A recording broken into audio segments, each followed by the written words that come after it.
So guys ಇವಾಗ time ಬಂದು 11:14 ಆಗೈತೆ. ಈಗ ಊಟ ಮಾಡಬೇಕಂತ ಎಬ್ಬಿಸ್ಕೊಂಬಂದಿದ್ದಾಳೆ. ಅನ್ನ ಮಾಡ್ತಿದ್ದಾಳೆ. ಈಗ ಊಟ ಮಾಡಿ ಮಲಗ್ತೀವಿ. ಮತ್ತು ಇನ್ನೊಂದು ವಿಷಯ ಏನಂದರೆ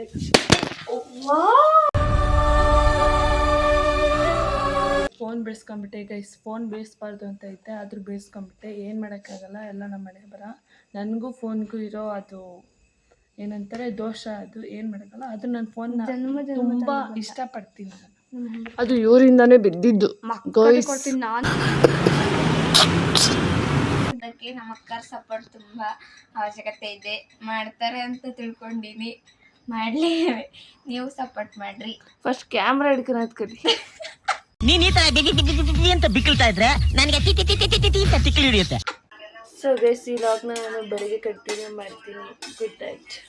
ಬೆಳಗ್ಗೆ ಕಂಡ್ಬಿಟ್ಟು ನೋಡಿದಾಗ ನಮ್ಮಣ್ಣ ಪ್ರತ್ಯಕ್ಷ ಆಗ್ಬಿಟ್ಟಿದ್ದ. ಸತತ 1 ತಿಂಗಳ ನಂತರ ನಮ್ಮಣ್ಣ ನಮ್ಮ ಮನೆಗೆ ಬಂದಿದ್ದ. ಆಮೇಲೆ ನಮ್ಮ ಅತ್ತೆ ಮನೆ ಹತ್ರ ಹೋಗಿ ಚಿನ್ನಿ ಜೊತೆ ಸ್ವಲ್ಪ ಆಟ ಆಡ್ಕೊಂಡು ಬಂದೆ. ಫೋಟೋ ತೆಗಿಸ್ಬೇಕಾಗಿತ್ತು ಅಂತ ನಾನು ಕೂಡ ರೆಡಿಯಾಗಿ ಫೋಟೋ ಸ್ಟುಡಿಯೋಗೆ ಹೋಗಿ ಫೋಟೋ ತೆಗೆಸ್ಕೊಂಡು ಬಂದೆ. ಆಫೀಸ್ಗೆ ಹೋಗಿ ತಾಲೂಕು ಆಫೀಸಲ್ಲಿ ಕೆಲಸ ಮುಗಿಸ್ಕೊಂಡು ಗಾಡಿಲಿ ಪೆಟ್ರೋಲ್ ಖಾಲಿ ಆಗಿದ್ದಕ್ಕೆ ಬಂಕ್ ತನಕ ಗಾಡಿ ತಳ್ಕೊಂಡು ಹೋಗಿ ಪೆಟ್ರೋಲ್ ಹಾಕ್ಸ್ಕೊಂಡು ಮನೆ ಕಡೆ ಬಂದೆ.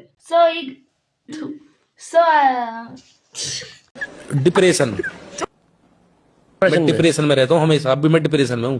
माँ कसम. ಗೈಸ್ ಈ ಲಾಗ್ನ ನಾನು ಇಲ್ಲಿಗೆ ಎಂಡ್ ಮಾಡ್ತಿದ್ದೀನಿ. ಮತ್ತೆ ನೆಕ್ಸ್ಟ್ ವಿಡಿಯೋದಲ್ಲಿ ಸಿಗ್ತೀನಿ. ಟಾಟಾ. ಮತ್ತೆ ಭೇಟಿಯಾಗೋಣ. ನಮಸ್ಕಾರ.